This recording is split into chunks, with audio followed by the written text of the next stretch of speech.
Ano ang kahalagahan ng Biblia sa ating lahat? Pag-usapan po natin yan sa devotion natin na ito.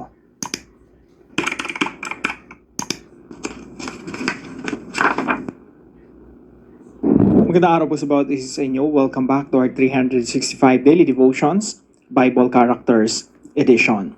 Binabati ko po muna si Rowena Baroquillo, Pien Paralag, hello sa iyo, and Domer Diherio. Now, yung devotion po natin ngayon ay patungkol po kay Joshua. So, pag-aaralan po natin sino ba si Joshua at ano ba yung pinapagawa sa kanya ng Diyos. Now, umpisan po natin yung devotion natin patungkol po sa Joshua chapter 1. Ito po ay nung namatay na si Moses, pinalitan siya ni Joshua. Ang pinili ng Diyos na papalit kay Moses ay si Joshua. Interesting po yan kasi again, nung pinag-usapan natin noong nakaraan, si Moses hanggang Mount Nebo lang talaga. Kasi si Moses nire-represent niya yung mga kautusan yung law. At ang magliligtas talaga sa mga tao o maghahatid sa mga tao patungo sa Promised Land ay si Joshua. At si Joshua po, ang sinisimbolo niya ay si Kristo. At yan, maganda po, pinag-usapan po natin sa dive deeper natin. So, ipakita po muna sa inyo itong mapa natin. So, from Egypt, naglakbay po yung bayan ng Israel all the way to Kadesh Barnea. And inabot po sila ng 40 years all in all. At si Moses po namatay po rito sa Mount Nebo. Nung pagkamatay po ni Moses dito sa Mount Nebo, kailangan may pumalit sa kanyang leader. At ang pumalit po sa kanya ay walang iba kundi si Joshua. So, dito po sa lugar na ito, zoom in lang natin, Nung nakikita ni Moses yung Israel o yung Promised Land, yung Canaan. Yan po yung Canaan. Nakikita niya po yan, sabi niya, okay, tanggap ko na yung katotohanan, hindi ako makakapasok dyan. Pero si Joshua, na yung kanyang alalay, second in command, yun yung maghahatid sa bayan ng Israel patungo sa Promised Land. At yan po yung pag-uusapan po natin ngayon. Now, yung verse po natin ngayon ay Joshua chapter 1 verse 8. Ito po ay famous. Kumbaga, sikat na talata o verse sa Bible na marahil marami sa atin kabisado na po ito. Nababasahin ko po ito at patuloy nating namnamin yung salita ng Diyos. Actually, kahit anong verse sa Bible, kahit anong basa mo dyan, hindi mo talaga ma-exhaust yung meaning dyan Ibig sabihin talagang para siyang bukal, na hindi nauubos.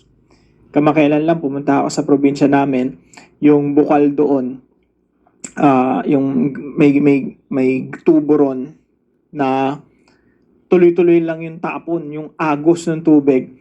Bata pa lang ako, siguro mga 30 plus years ago na, yung tapon ng tubig, tuloy-tuloy lang dun sa gripo na yun. So, ganun po yung salita ng Diyos, yung kahulugan, yung meaning, yung inspiration, hindi po nauubos. Kahit po anong basa natin. So, sabi po rito, keep this book of the law always on your lips. Meditate on it day and night, so that you may be careful to do everything written in it. Then you will be prosperous and successful. Have I not commanded you, be strong and courageous, do not be afraid, do not be discouraged, for the Lord your God will be with you wherever you go. So mag-focus po tayo sa Joshua chapter 1 verse 8. Dito po yung mga panahon na ini-encourage si Joshua this is how to lead God's people. Kailangan mong mag-focus sa salita ng Diyos. Hindi pwedeng mag-lead ka tapos wala kang alam sa Biblia. So ito po yung mga katuruan natin ngayong araw.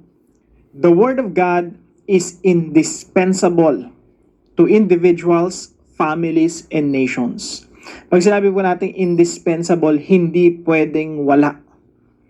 Kaya ikaw, kung isa kang padre de pamilya or nanay ng tahanan, isa kang nagli-lead sa isang organization, or nasa gobyerno ka, actually, lalo na yung isang bansa, imposibleng, maging successful yan apart from the principles of God. Yung mga bansa kaya naging successful sila because they're making decisions that are consistent to God's principle. And the more ka sumusuway sa mga prinsipyo ng Diyos, the more naghihirap at yung isang bansa ay napupuno ng korupsyon. So the Word of God is indispensable. Ibig sabihin, hindi pwedeng wala sa buhay ng isang tao, sa ating mga pamilya, at maging sa mga bansa.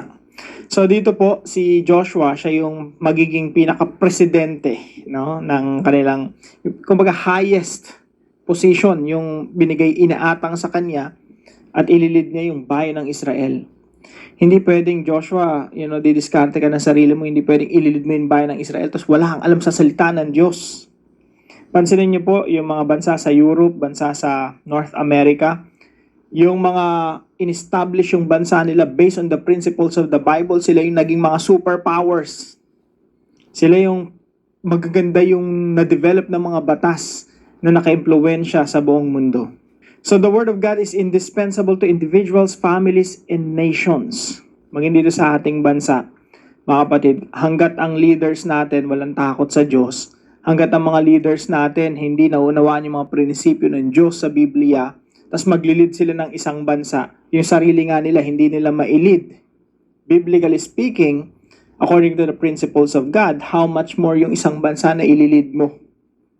Kaya kailangan talaga natin ng mga godly leaders, mga taong may takot sa Diyos at sumusunod sa mga prinsipyo ng Diyos na nakasaad sa banal na kasulatan. And I believe there is hope in our country.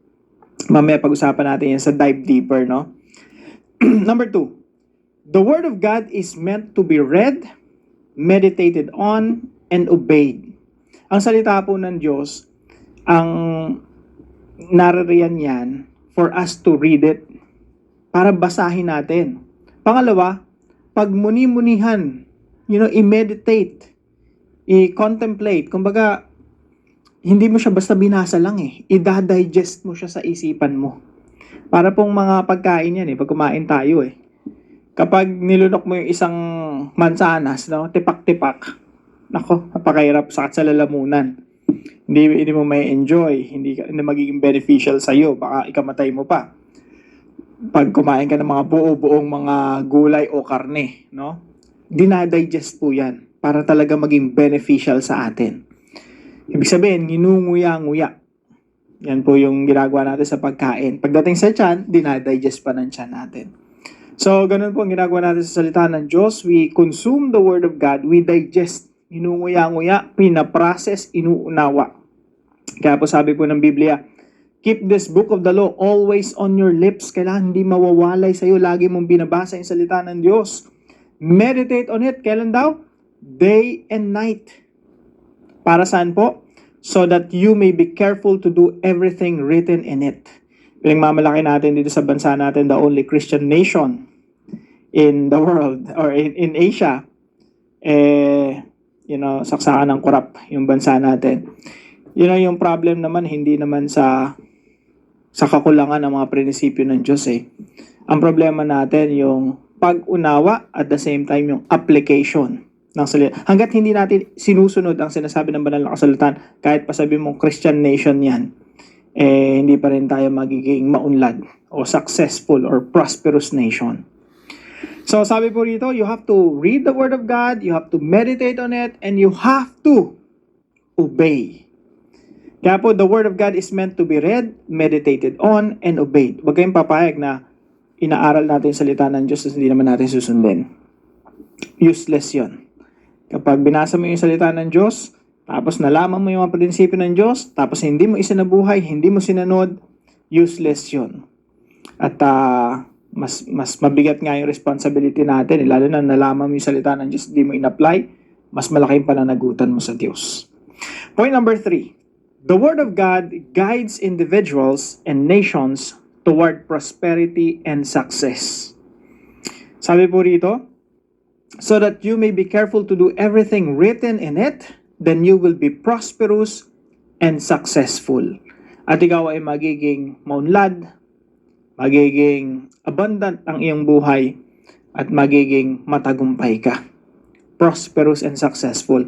Applicable po yan sa mga individuals, sa mga families, at maging sa mga communities and nations. Kaya po, pangarap ko talaga dito sa Pilipinas, may apply talaga yung salita ng Diyos. Lalo sa gobyerno. Pero mangyayari po yan mga kapatid sa pamamagitan ng discipleship.